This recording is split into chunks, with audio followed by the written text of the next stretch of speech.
Bom dia, bom dia. Sou o Wagner.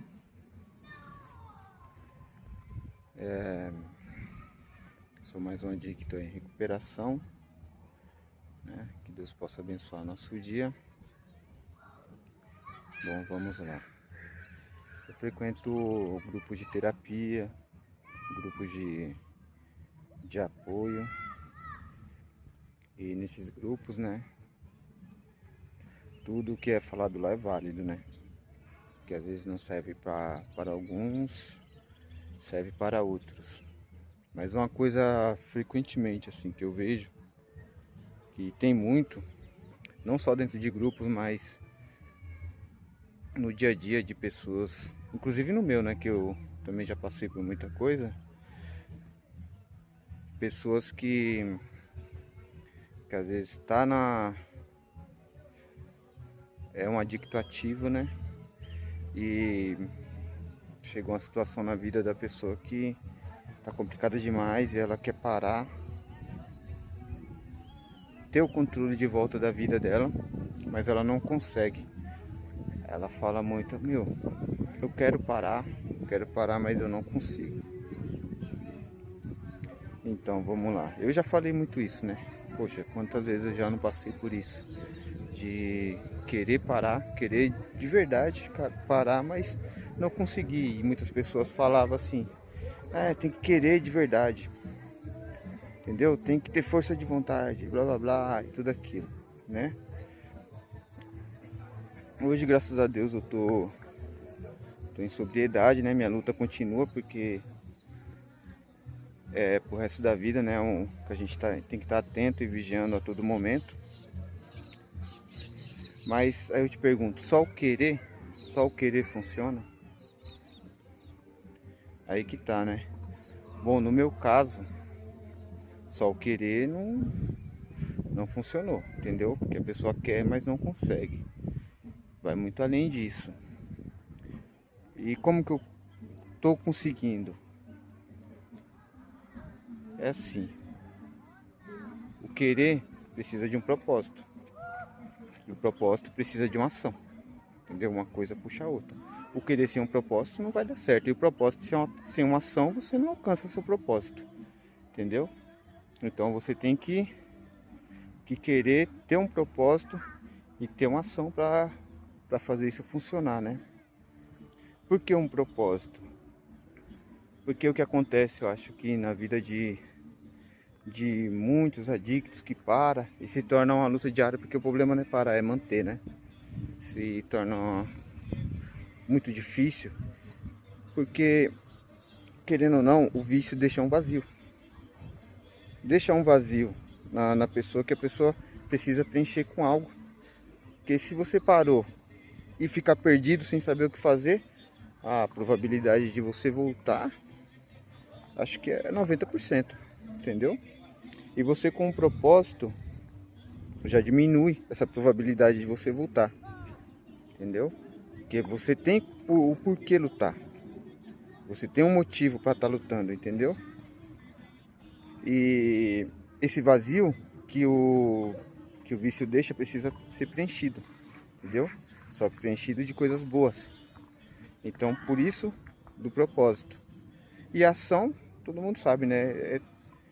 É dar o primeiro passo, ter o reconhecimento de um problema. Você tem que saber identificar que é um problema, que você perdeu o controle, entendeu? E não ficar inventando desculpa para continuar. Não, eu tô no controle, quando eu quiser eu paro. E você sabe que não é assim. É para reconhecer e falar, não, chegou num ponto, não vou prolongar isso, porque muitas vezes a gente prolonga achando que vai acontecer um milagre e no final vai dar tudo certo. Né? Não é assim. Existe milagre? Existe sim. Mas para isso a gente tem que merecer, né? A gente tem que merecer. Então o reconhecimento eu acho que é fundamental para que isso dê certo. É você começar a trabalhar com a verdade. Ser sincero em tudo que você fala, em tudo que você faz. Você tá entendendo? Parar de se sabotar e querer sabotar as pessoas à sua volta. Porque aí não vai funcionar mesmo. Entendeu? Aí você fazendo essas coisas, trabalhando com valores, com a verdade, identificando o seu problema, assumindo, tendo humildade para reconhecer e também para ouvir a verdade, aí você está no caminho certo. Às vezes a verdade dói, mas tem que ser assim, né? E o caminho da recuperação às vezes é dolorido porque é o seguinte: tudo que você planta você colhe. Você começou hoje seu tratamento, mas as coisas que você plantou lá atrás você vai ter que colher, cara. Só que hoje você está plantando, está tendo um novo plantio, entendeu? Futuramente você vai colher esse novo plantio também. Mas o que você já fez, você tem que entender que não vai passar batido e você vai ter que colher. Isso faz parte, entendeu? Então é montar uma estratégia, né? Ter um propósito e ter ação. E durante todo o tempo que eu tô nessa luta aí, eu sempre tá me lembrando do porquê minha luta. Sempre tá me lembrando do porquê que eu preciso estar diariamente me policiando, né? E ter a total consciência que tudo que aconteceu, ou que às vezes acontece devido ao meu passado, fui eu que plantei, entendeu? Eu não vou ficar terceirizando, falando, não, fui eu que me coloquei nesse lugar, entendeu? Nessa posição, e cabe a mim me tirar dessa posição também, entendeu? Às vezes a gente tem que ser duro consigo mesmo, entendeu? Para poder dar certo. E agindo dessa forma, consegue. O começo pode parecer um pouco difícil, até você começar a entrar de vez e querer entender que é uma doença, entender sua doença, entender o que é uma abstinência, entender o que é uma ficção, ou o que é uma fissura. Ficção não, pô, ficção é filme, né? O que é uma fissura. Fala qual que é a diferença. A abstinência é o colapso do corpo, né? Muitos anos aí de maus hábitos, até o corpo se readaptar, tem a abstinência, que na minha concepção são físicas, né? Que vai acontecer. E a fissura, no meu caso, a abstinência no começo foi difícil, mas depois de um tempo que começa a fissura. E a fissura é o que? A enganação. A enganação aqui, ó, aqui dentro. Você tentar se enganar, ficar lembrando de momentos do seu passado como se fosse uma coisa boa, ou falando sobre seus feitos, que eu era assim, tal. Isso você tem que tomar cuidado. Já não faz mais parte da abstinência, é a fissura falando aqui dentro, ó. E aí a gente identificando esses pontos, se torna mais fácil da gente estar lidando com isso e lutando contra isso, né?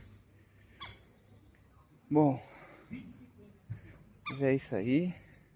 Muitos aí estão na luta. Às vezes a gente pensa que só eu que tô desse jeito, só é difícil pra mim. Não, mano, é difícil pra todo mundo, velho. Difícil pra todo mundo, mas dá pra vencer.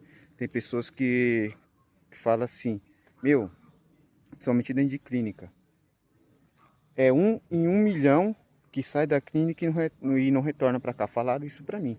Cara, é 1 em 1 milhão que quando vai embora não retorna pra cá. Normalmente os caras voltam tudo. Meu, eu parei de falar, preciso parar. Eu comecei a falar, eu preciso ser feliz. Entendeu? Porque muitas das vezes a desculpa era: cara, eu não tenho felicidade, isso é um momento de escape para me dar um pouco de felicidade. E, meu, eu parei de fazer isso porque eu falei: caramba, mas não me dá felicidade, mano. Não me dá, é um ciclo eterno aí de arrependimento e sofrimento. Então que felicidade que eu tô falando que eu não sou feliz até hoje? Entendeu? Aí eu falei: eu preciso ser feliz, preciso ser feliz. E comecei a agir em questão disso. E quando falaram pra mim que é 1 em 1 milhão, meu, eu botei na minha cabeça, eu falei: velho, então você esse 1 aí, entendeu? Falei: você esse 1 e já era. E nada vai me impedir, nada te impede também, cara. Pode aparecer muita gente falando: que não vai conseguir, tal. Acontece, mano. O que mais vai acontecer é pessoas colocando pra baixo, entendeu? Não sei se fazem por mal, às vezes não é nem por mal que fazem isso, mas o que vai mandar mesmo é você. O que as pessoas falam Cabe a você absorver ou não absorver. Eu costumo querer só absorver as coisas boas, as coisas que eu vejo que não acrescentam nada na minha vida, nada em questão de coisas boas, eu não absorvo, cara. E quando falaram isso pra mim, eu falei, então beleza, então você esse um, em 1 milhão. E Deus tá abençoando, sempre colocando lá, Deus na frente, cara. Não é se deixar o seu ego. Aqui eu sou bom, não, mano. Cara, é difícil, eu tive que chorar muito e trabalhar com a verdade. Olhar, conversar com Deus, igual eu converso com meu pai, assim, fala assim, ó, o senhor me conhece, olha a minha situação, entendeu? E ser verdadeiro, e pedir força. E Deus vê sua luta, Deus se agrada. Quando Ele vê que realmente você quer, que você parece que faz assim um estalo na mente, assim, ó, que você parece que acorda de verdade, começa a enxergar de verdade. E sai daquela ilusão, meu. Entendeu? Então basta pedir a Deus, Deus não abandona ninguém, e também fazer sua parte. Beleza? Bom, que Deus abençoe a todos. Um ótimo final de semana a todos. E vamos pra cima.